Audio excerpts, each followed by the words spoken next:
जय माता दी। नमस्ते फ्रेंड, कैसे हैं आप सब। तो आज मैं गणगौर माता की कहानी लेके आई हूँ, तो सुनते हैं। तो राजा की जो चना तो बढ़ते जा रहे थे और माली की धूप घटती जा रही थी। तो एक दिन माली ने सोचा कि राजा की जो चना तो बढ़ते जा रहे हैं, मेरी धूप घटती कैसे जा रही है। तो वो एक दिन छुप के बैठ गया। तो राजा की बहू बेटियां आई धूप तोड़ने।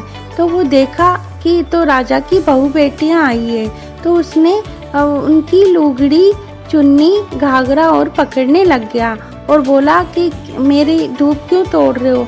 तो वो बोली कि हम 16 दिन गणगौर पूजते हैं, तो 16 दिन गणगौर पूजते हैं तो इसलिए धूप तोड़ने आए हैं।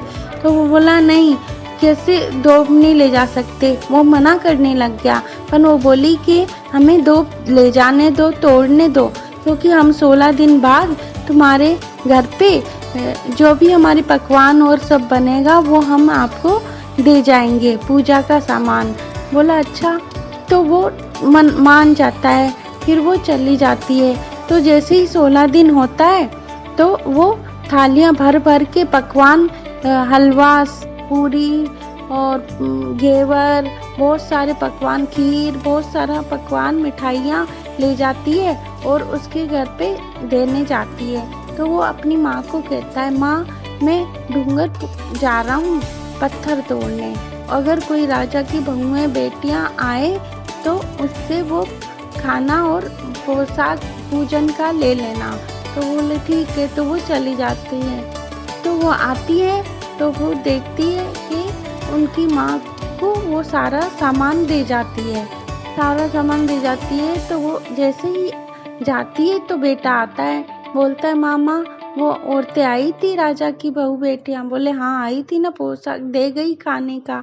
तो वो बोलते कहाँ रखा है। बोले रसोई में रखा है। तो वो रसोई खोलने लगता है पर वो रसोई खुलती नहीं है। तो वो बोलता है माँ ये रसोई नहीं खुल रही। बोले अरे ये ऐसे कैसे नहीं खुल रही, मैं देखती हूँ। जैसे ही माँ ने वो चुटकी अंगली का चीटा दिया, वैसे ही वो रसोई का दरवाजा खुल गया और उसने देखा कि वहाँ पे तो माता रानी सूत काट रही है और ईसलदास जी गौ गाल रहे हैं। तो ये कहानी ईसलदास जी और गोरा की है। तो गणगौर माता की बोलिए जय, ये कहानी है।